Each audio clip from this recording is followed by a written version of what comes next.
کہ سب سے پہلے نمبر پر جیسے شری رام چندر جی نے ہنومان کو کہا تھا کہ ساز ٹانگ کرو، ایسے اللہ کے نبی علیہ السلام کو حضرت جبرائیل نے کہا تھا کہ نماز پڑھی۔ اللہ کی طرف سے آرڈر، نماز قائم۔ بی میڈیا پر آپ سب کا سواگت ہے۔ دوستو اس طرح کا ویڈیوز اگر آپ چاہتے ہیں تو ابھی اسی وقت سبسکرائب کیجئے، پھر ملتے ہیں نیکسٹ ویڈیوز میں۔ السلام علیکم، خدا حافظ۔ ہمارے یہاں تشریف فرما ہے، ہماری والدہ بھی آئے ہوئے اور دور دراز سے لوگ آئے ہوئے ہیں۔ میں اصلاحی بات کرنے کی کوشش کر رہا ہوں جن پر ہم لوگوں کی توجہ نہیں ہوتی کہ انسان کا جب عمل موت آتی ہے تو عمل ختم ہو جاتا ہے۔ آپ نہ تو نماز پڑھ سکتے، نہ روزہ رکھ سکتے، نہ زکوٰۃ ادا کر سکتے، آپ کچھ نہیں کر سکتے، سب ختم ہو گیا۔ موت ہوگی، آپ کی فائل کلوز، اور وہ فائل سیل ہو کر اللہ کے دربار میں پہنچ جاتا۔ مگر کچھ کام ایسے ہوتے ہیں کہ اگر وہ مرنے والا انسان کر کے جاتا ہے تو اللہ تبارک و تعالیٰ ان کے کاموں کی وجہ سے ان کو نیکیاں عطا کرتا ہے۔ جب تک ان کا یہ کام دنیا میں باقی رہے گا، اگر قیامت تک باقی ہے تو اللہ تبارک و تعالیٰ قیامت تک اس کو اس کا ثواب عطا فرماتا رہے گا۔ میرے بھائیوں، وہ کیا ہے؟ اذا مات الانسان انقطع عنہ عملہ الا من ثلاث، تین کا، الا من صدقۃ جاریہ، صدقہ جاریہ کر کے چلا گیا۔ صدقہ جاریہ کیا کر سکتے ہیں آپ؟ صدقہ جاریہ کیا ہو سکتا ہے؟ یہ کجرے کا چوک ہے، یہاں پر 10 بستیوں کے لوگ آتے ہیں۔ آپ نے یہاں پر ایک فریج لگایا یا ایک ٹوٹی لگا دی یا آپ نے یہاں پر ایک نل لگا دیا۔ پہلے زمانے میں کنواں کھودتے تھے مسافر کی آسانی کے لیے۔ آپ نے کوئی ایک ایسا کام کر دیا یہاں پہ، یا ایک جھونپڑی بنا دی کہ لوگ آئیں گے، مسافر بیٹھیں گے، اس سے فائدہ حاصل کریں گے، یا پانی کی کوئی ٹوٹی آپ نے لگوائی کہ کوئی پیاسا مسافر آئے گا تو رک کر پانی پیے گا، یعنی کوئی ایسا کام جس سے دوسرے لوگ فائدہ حاصل کریں۔ اس سے کوئی سروکار نہیں کہ ہندو فائدہ حاصل کر رہا ہے کہ مسلم کر رہا ہے۔ الا من صدقۃ جاریہ، اس کو صدقہ جاریہ بولتے ہیں۔ تو آدمی اگر وہ ٹوٹی یا نل لگانے والا مر گیا، چلا گیا مر کر، لیکن اس کا لگایا ہوا نل، وہ ٹوٹی اگر 100 سال تک استعمال میں ہے تو 100 سال تک اس کو ثواب ملتا رہے گا۔ چلا گیا مر کر لیکن پھر بھی اس کو اس کا ثواب ملتا رہے۔ کتنا آسان اور کتنا سستا سودا۔ کوئی بھی آپ ایسا کام جو سوشل ہو، جو قوم کی بھلائی کے لیے ہو، اگر آپ کر رہے دنیا میں آپ نے کیا، آپ کی موت ہو گئی تو آپ کو تب بھی اس کا ثواب آپ کو ملتا رہے گا۔ اور علم ينتفع به، دوسری کیا چیز ہے؟ دوسری چیز ہے آپ نے یہ مدرسہ بنایا، اور علم ينتفع به، ایسا علمی میدان، علمی چیز بنا کر پیدا کر کے گئے کہ جس سے لوگ فائدہ حاصل کرتے ہیں۔ اس مدرسے کی آپ نے بنیاد ڈال دی یا کسی مکتب کی بنیاد ڈال دی، اس میں 1 حافظ بنیں گے، 2 بنیں گے، 3 بنیں گے، 4 بنیں گے، 1 سال، 2 سال، 3 سال، 4 سال، 5 سال، یہاں تک کہ 100 سال تک اگر وہ مدرسہ، اس مدرسے کی عمر ہو گئی، 200 سال تک عمر ہو گئی، بنانے والا، اس کی بنیاد رکھنے والا 100 سال پہلے چلا گیا، لوگ ان کو یاد بھی نہیں کرتے۔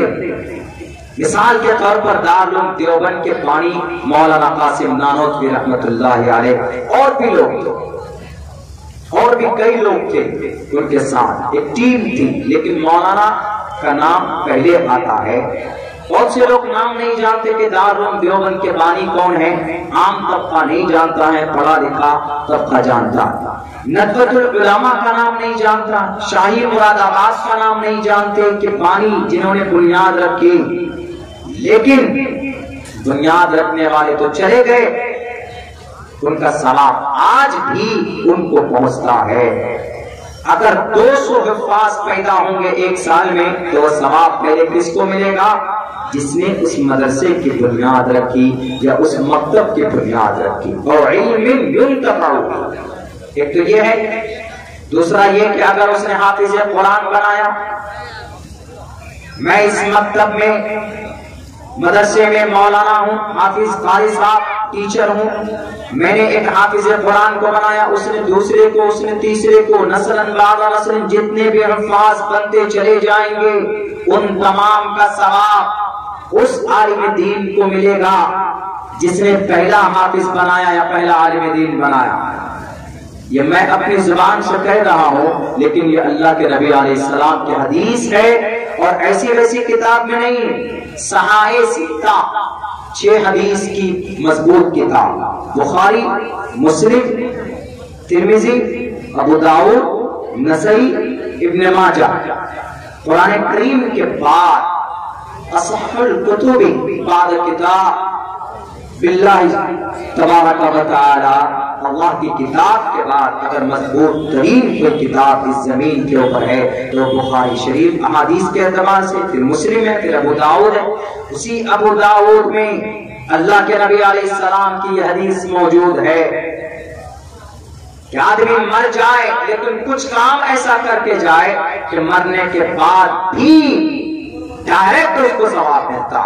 ये नहीं कि हाँ अगर सवाब हम दुआ करेंगे, इसाले सवाब करेंगे तब उनको नेकी पहुंचेगी, नहीं। जैसे ही इसमें नेक काम हुआ फौरन उसको डायरेक्ट ट्रांसफर हो जाती है नेकी। और इल्मिन युंतफअ बिही, या आपने कोई एक ऐसी किताब लिख दी दुआ की या मसले की, लोग पढ़ते हैं, फायदा हासिल करते हैं, तो फौरन पढ़ने वाला जो फायदा हासिल करेगा, जैसे पढ़ा अमल किया आपको सवाब मिलेगा। आप चले गए दुनिया से, 10 साल पहले आपकी मौत हो चुकी, कोई कनेक्शन नहीं आपका उसके बीच में, लेकिन आप अच्छा काम करके गए। तीसरी क्या चीज है? और वलदिन सालिहिन यदऊ लहू, ये बहुत इंपॉर्टेंट है आज के जमाने में। अगर आपने ऐसी औलाद बनाई, और वलदिन सालिहिन, नेक औलाद आपने बनाई, आपके पास आपके बेटे हैं, आपकी बेटियां, लेकिन आपने उनको दीनदार बनाया है। हाफिज कुरान आलिम दीन बनना होना दीनदार के लिए जरूरी नहीं है, मुत्तकी बनने के लिए हाजी होना जरूरी नहीं है। वरना आज के जमाने में कुछ हाजी इतने फसादी होते हैं, इतने गाली बकते हैं कि आदमी तसव्वुर नहीं कर सकता। और कुछ उलमा भी ऐसे होते हैं कि वो इतने झूठ बोलते हैं और वो इतना गलत करते हैं कि आप अंदाजा नहीं कर सकते कि हाफिज कुरान आलिम दीन है।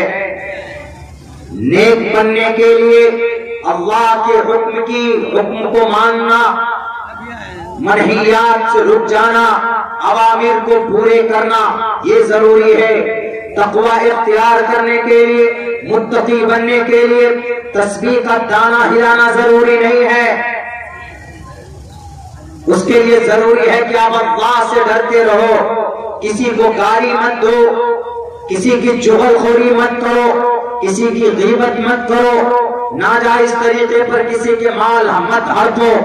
आप भले ही अनपढ़ आदमी हैं, सिर्फ नमाज पढ़ना जानते हैं, इतना जानते हैं कि ये हलाल है ये हराम है, तो अल्लाह तबारक व तआला के नजदीक जो मकाम आपका है वो किसी बड़े काजी और पाजी का नहीं हो सकता।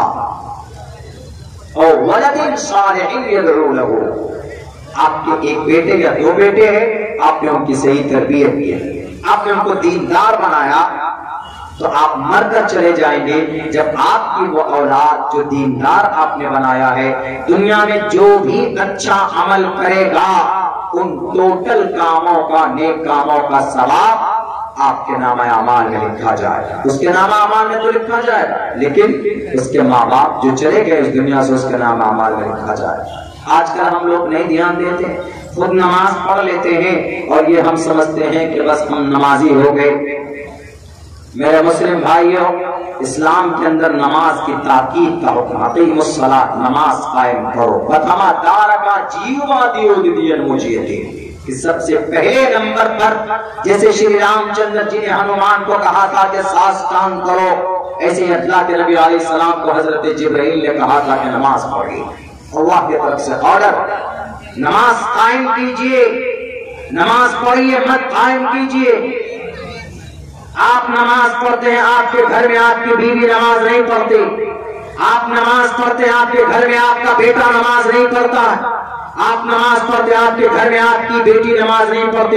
You our responsibility, you have responsibility, ये आपकी जिम्मेदारी है कि आप नमाज की ताकीद करिए। वअमुर अहलका बिस्सलाति वस्बिर अलैहा, आप अपने अहल को, अयाल को, बेटी को, बेटे को और अपने पूरी फैमिली मेंबर को नमाज का पाबंद बनाओ।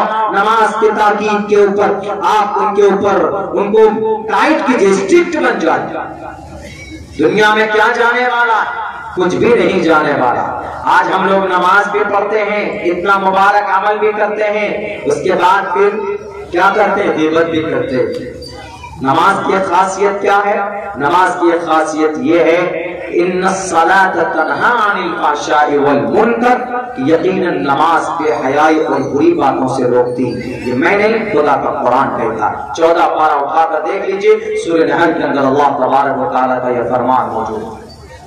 इन्नस्सलात, बेशक नमाज, तन्हा रोकती है, अनिल फ़हशाइ वल मुनकर, बेहयाई बुरी बात से। अगर कोई मुसलमान नमाजी है, अगर उसके अंदर चुगलखोरी की आदत है, तो पाबंदी से नमाज पढ़ता है, तो यकीनन ये नमाज उसको चुगलखोरी जैसी मनहूस बीमारियों से उसको पाक साफ करेगी। अगर कोई नमाजी है, अगर ग़ीबत करता है, तो नमाज यकीनन दिल से पढ़ता है, इखलास के साथ पढ़ता है, तो यकीनन बुराइयों से वो पाक हो जाएगा। आज देखें हम अपने गिरेबान में, नमाजी है लेकिन दूसरों की बुराई करते, नमाजी है दिल में हसद भी है, कीना भी, नमाजी है दूसरों की बुराई चाय की दुकान पे बैठकर एकदम करते रहते। इसका मतलब यह है कि अभी हमारी नमाज नामुकम्मल है। कैसे नामुकम्मल है? नियत बातें अल्लाहु अकबर, उसके बाद पूरी दुनिया का हिसाब किताब शुरू कर देते। नहीं, ध्यान से पढ़ो। अंतअबुदुल्लाह कअन्नका तराह, अल्लाह के नबी फरमाते हैं जब तुम नीयत बांधो तो ये गुमान करो कि तुम अल्लाह को देख रहे हो। अगर ये गुमान ना हो तो ये सोचो कि अल्लाह तबारक व तआला तुमको देख रहा है। अल्लाह के नबी का फरमान, संस्कृत में मैंने एक मंत्र पढ़ा है, हमारे हिंदू भाइयों से भी ईश्वर उनके ग्रंथ कहते हैं, ईश्वर परमात्मा कहता है कि जब आप पूजा प्रार्थना करो तो गौर से करो। समम काय शिरो गिरीवा धारयन्न चलम स्थिरः, समम काय शिरो गिरीवा, समम ध्यान से, काय शिरो, काय सर, शिरो माथा, गिरीवा ये गर्दन, समम काय शिरो गिरीवा, इन तीनों चीजों को सीधे रखो। समम काय शिरो गिरीवा धारयन्न चलम स्थिरः, ध्यान को इधर उधर मत करो, स्थिरता के साथ, बड़े आराम के साथ। इसीलिए कहा जाता है कि जब आप नमाज पढ़ने के लिए खड़े होते हैं, मस्जिद में खड़े हों या आप अपने घर में नमाज पढ़ने के लिए खड़े होते हैं, तो पूरी दुनिया क्यों हाथ उठाते हैं? हाथ क्यों उठाते हैं? अल्लाहु अकबर क्यों करते हैं? ऐसे हाथ क्यों उठाते हैं? मतलब दुनिया के जितने भी काम में मशगूलियात हैं, उन तमाम से मैं बरी होकर अल्लाह के सामने हाथ बांधता हूं, अल्लाहु अकबर कह के सूरह फातिहा पढ़ते हैं। लेकिन फिर भी दुकान का हिसाब नमाज में करते, कौन से खेत में कौन सा फसल बोना है नमाज में करते, कितना नुकसान हो गया नमाज में करते, या नमाज के बाद मस्जिद से बैठकर चाय की दुकान में बैठेंगे, किनके खिलाफ बोलना है? मोहतमिम साहब के खिलाफ बोलना है, मेंबर साहब के खिलाफ बोलना है। गलत बात। सियासी कोई लीडर है, उनसे कोई गलती हो जाती तो उनसे सवाल करना यह आपका हक है, फंडामेंटल हक है। लेकिन पर्सनली जाती एतबार से किसी की बुराई करना, किसी की चुगलखोरी करना, ये अलाउ नहीं है, ये परमिशन नहीं है इसकी। कुरान करीम के अंदर अल्लाह के नबी अलैहिस्सलातु वस्सलाम के हदीस मुबारका के अंदर इसीलिए कहा गया, समम काय शुरू गिरीवा धारयन्न चलम स्थिरः। दोस्तों आप देख रहे हैं NB मीडिया यूट्यूब चैनल। इस तरह का वीडियोस आपको मिलता रहेगा, लाइक और सब्सक्राइब जरूर कर लेना। اور اس ویڈیوز کو اپنے دوستوں میں شیئر ضرور کرنا. پھر ملتے ہیں ایک اور اچھی ویڈیوز لے کر. تب تک اجازت دیجیے. السلام علیکم. خدا حافظ.